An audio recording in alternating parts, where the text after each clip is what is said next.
Bonjour Yacine. Alors, vous avez évolué? Où est-ce que vous êtes? Voilà, nous avons progressé, mais derrière nous, c'est très très compliqué du côté de Fass Mbao, foofu des véhicules, des cars bus, xam nga ne foofu la ñuy jëlee oto jëm Touba tax na ba c'est complètement saturé mu jur sax une très longue file de voitures pour ñu bàyyi ko Ndakaaru bëgg progresser vers Rufisque.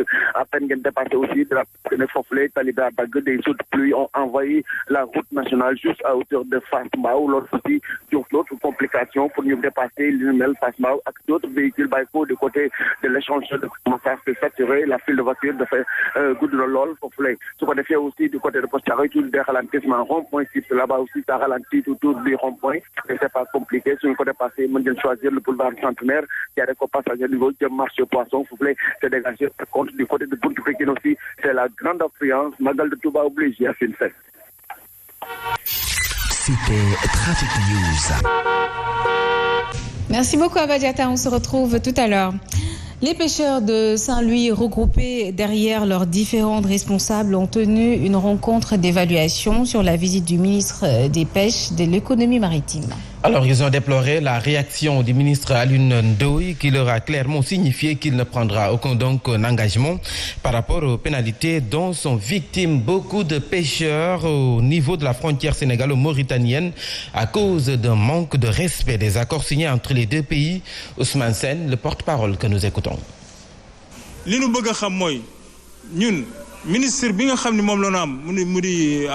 Ce que nous voulons, c'est que le ministre nous donne une considération. S'il dit qu'il ne va pas plaider pour les pénalités contre nous, ça, c'est pas son devoir.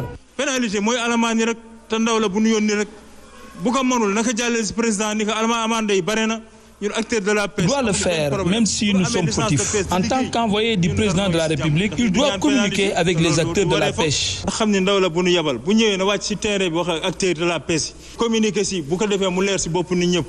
Il doit communiquer avec les acteurs de la pêche. Les acteurs aussi, comme les gardes-côtes, doivent se respecter les uns les autres.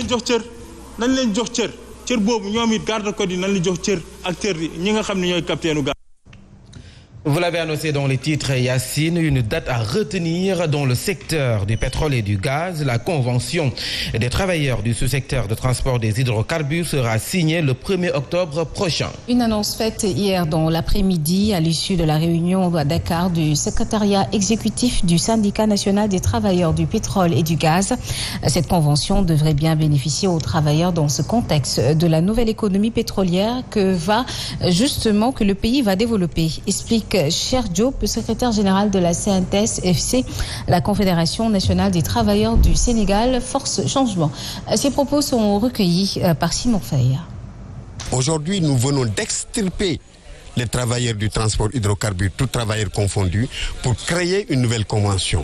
Ceci est un exploit, j'allais dire. Nous sommes en train véritablement de réorganiser ce secteur et nous allons nous engager dans cette réorganisation pour que les pompistes et tout le reste du secteur intègrent le syndicat et qu'ensemble nous nous battions pour faire face à cette nouvelle économie pétrolière. Nous nous battrons pour que le syndicat du pétrole soit un syndicat fort pour faire face à une économie pétrolière forte.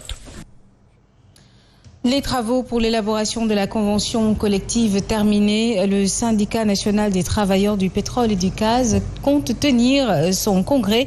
En attendant la rencontre hier, a désigné Sarah Konaré, secrétaire générale adjoint du syndicat intérimaire en remplacement du titulaire, empêché jusqu'au renouvellement de ses instances.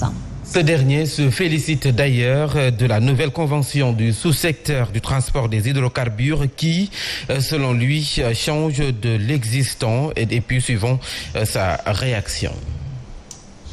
On a réussi quand même, on a eu la prouesse de pouvoir les extirper de ce conglomérat justement de convention. Ils ont une convention spécifique, transport, sous-secteur transport hydrocarbures, qui a les mêmes avantages que la convention du secteur du pétrole. Globalement, je peux en citer quelques-uns comme avantage. L'indemnité de logement, il y a une indemnité retraite bénévole pétrole qui n'existe nulle part ailleurs. Donc pour vous dire que cela change complètement de l'existant.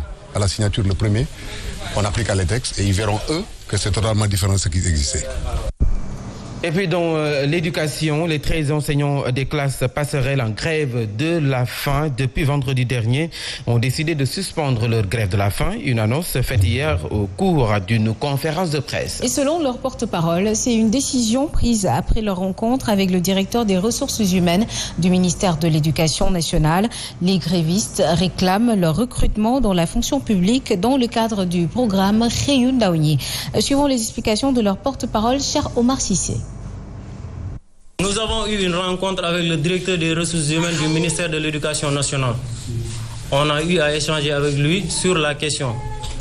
Les propos qu'il nous a tenus nous rassurent et nous lui faisons une entière confiance. Par conséquent, nous les enseignants des classes passerelles du Sénégal, à la suite de la rencontre que nous avons avec le directeur des ressources humaines, nous avons décidé de suspendre notre grève de la faim que nous avons débuté depuis vendredi passé, pour mettre à l'aise le directeur et toute son équipe. Le secrétaire général du syndicat autonome des enseignants du moyen secondaire et Cher Beau, directeur exécutif de la COSIDEP, ont donc joué les facilitateurs dans cette grève. Et selon Sao Hussein, la tutelle a pris les dispositions nécessaires afin que les enseignants des classes passerelles soient priorisés dans la liste d'attente du recrutement des 5000 enseignants.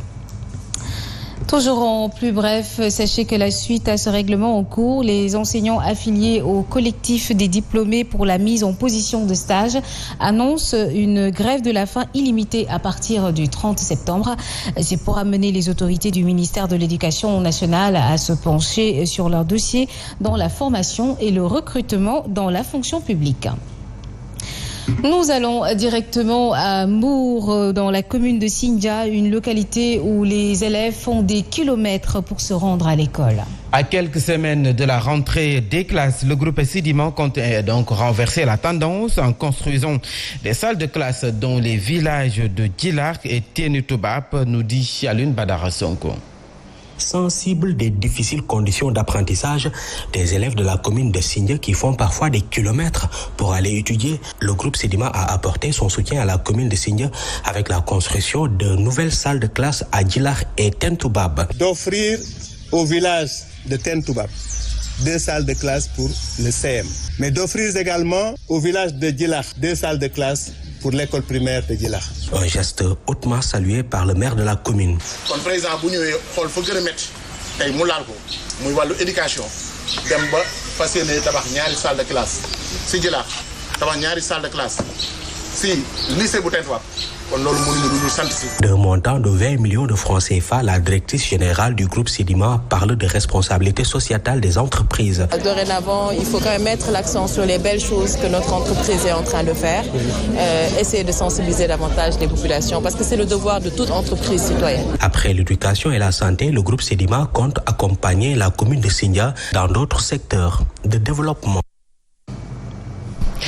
Et puis à Rufisque, dans le cadre de ces tournées politiques, le ministre d'État Ismaïla Madior Fall s'est rendu au village artisanal et c'était l'occasion pour les artisans de Rufisque d'exposer les difficultés qui plombent le secteur à Rufisque. La présidente Diarignan et ses camarades fondent leur espoir sur Ismaïla Madior Fall pour relancer le secteur de l'artisanat à Rufisque.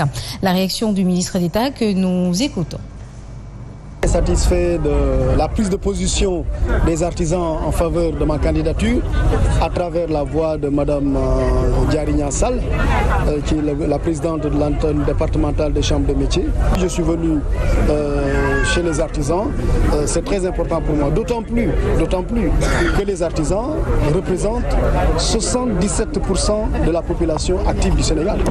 Ça veut dire que c'est des acteurs qui comptent dans l'économie, c'est des acteurs qui comptent dans la vie sociale, c'est des acteurs qui comptent dans la vie politique. Et donc quand nous avons la chance, le privilège et l'honneur d'être soutenus par les artisans à travers la personne de leur présidente, je rends grâce à Dieu, je suis très content et je les invite à relever le défi et aller ensemble à la conquête de la vie.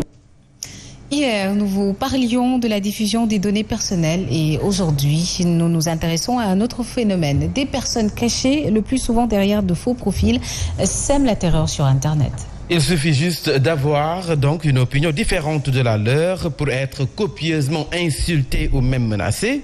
La terreur est telle que certaines personnalités se gardent de se prononcer sur des questions d'actualité. N'est-ce pas, Safietou Bandiaye?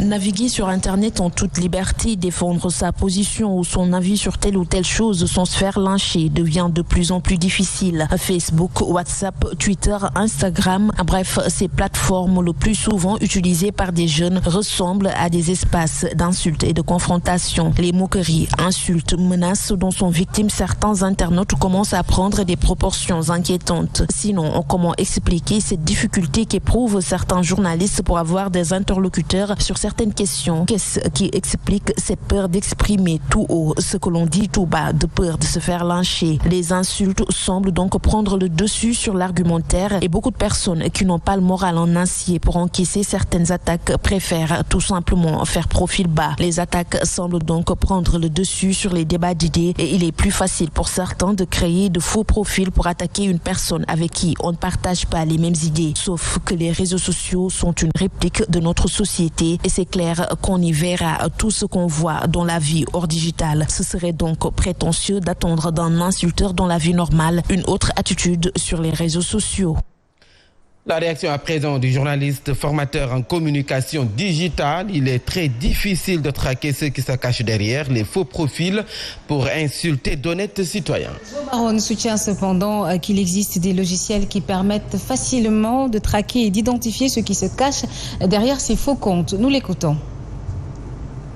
Ces faux profils, par exemple, avant de créer déjà, vous avez votre adresse mail que vous donnez déjà. Vous laissez ça à Facebook. Il y a aujourd'hui des logiciels ou bien le IP de votre machine ou bien le téléphone portable que vous avez utilisé. Même si vous mettez en faux compte, vous avez déjà des amis avec qui vous échangez sur Facebook. Certains experts en cybercriminalité qui peuvent passer par ça pour savoir exactement de qui il s'agit. Ils ont des logiciels aujourd'hui. Il suffisait tout simplement d'utiliser ce logiciel. Ils vont taper le nom et automatiquement ils peuvent tracer la personne jusqu'à arriver là où la personne est, par exemple.